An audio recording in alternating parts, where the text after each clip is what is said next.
Welcome to this presentation.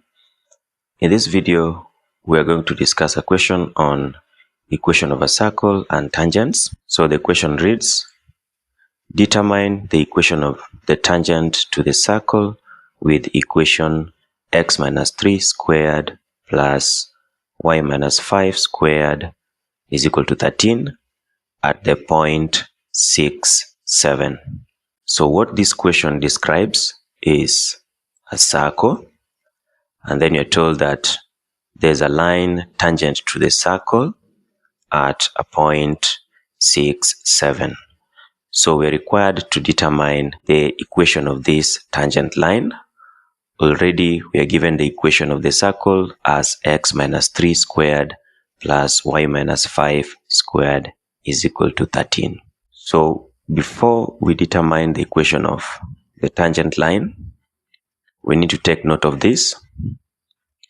The general equation of a circle is given by x minus a squared plus y minus b squared is equal to r squared, where a and b will form the coordinates of the center of the circle and r represents the radius of the circle. From this equation here, we can say, so from the equation, we can relate it to the general equation of a circle. Let's have the general equation of a circle rewritten here, so that when you look at the two equations, there is some semblance, and we can relate 3 to a, as we can see, and we can also relate 5 to b.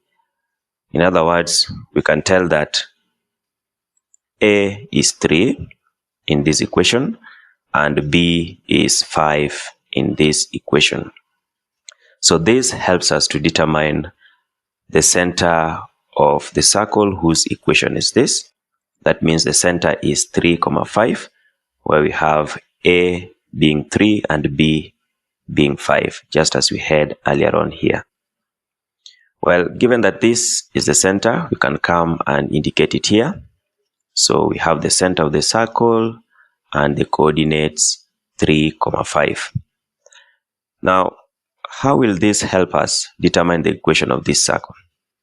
Well, if we join the center of the circle to the point of tangents here, like that, then you realize that the radius will always meet the tangent line at the point of tangents at 90 degrees.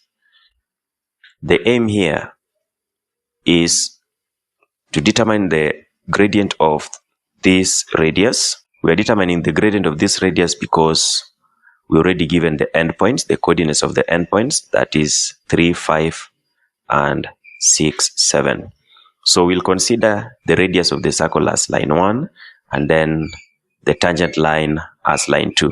So let's calculate the gradient of line 1, that is the radius, that is represented by m1, m1 for line 1, that is the radius.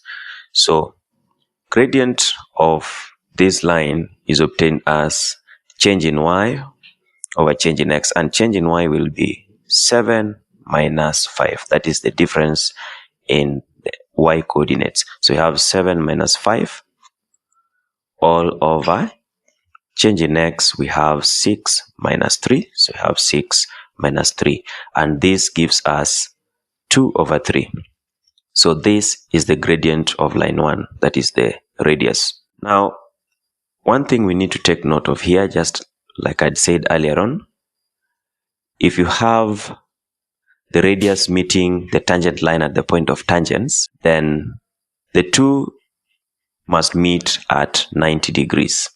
And because the two are meeting at 90 degrees, to mean the two lines are perpendicular to each other, their gradients are usually related as, so the product of the two gradients should be equal to -1. So we have the gradient of line 1, which is 2 over 3.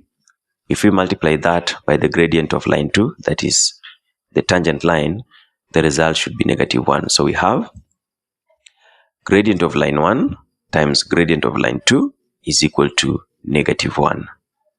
So from this equation here, we can determine the gradient of line 2 by multiplying both sides of this equation by reciprocal of 2 over 3. And that gives us the gradient of line 2 as negative 3 over 2. So this is the gradient of the tangent line. Now, if we already have the gradient of the tangent line, and we also know a point on the tangent line, which is 6, 7, together with a general point, xy, we can therefore proceed on to determine the equation of the tangent to the circle using the equation for gradient. So the gradient of the tangent line, which is negative 3 over 2, should be equal to change in y over change in x. And change in y here will be y minus 7, so that we have y minus 7 all over change in x, and here now we have x minus 6. So x minus 6. And then from here we can cross multiply. When we cross multiply, we have 2y minus 14 is equal to negative 3x plus 18.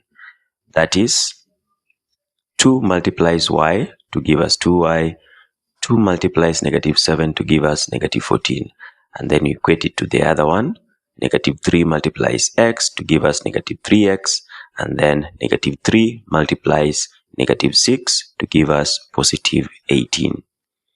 Now when we have the terms containing the unknowns to the left hand side and the constant terms to the right hand side, we'll take negative 3x to the left hand side, so that we have 3x plus 2y, and then on the right hand side we'll take negative 14, so when it crosses it becomes positive, so we have 14 plus 18 giving us 32.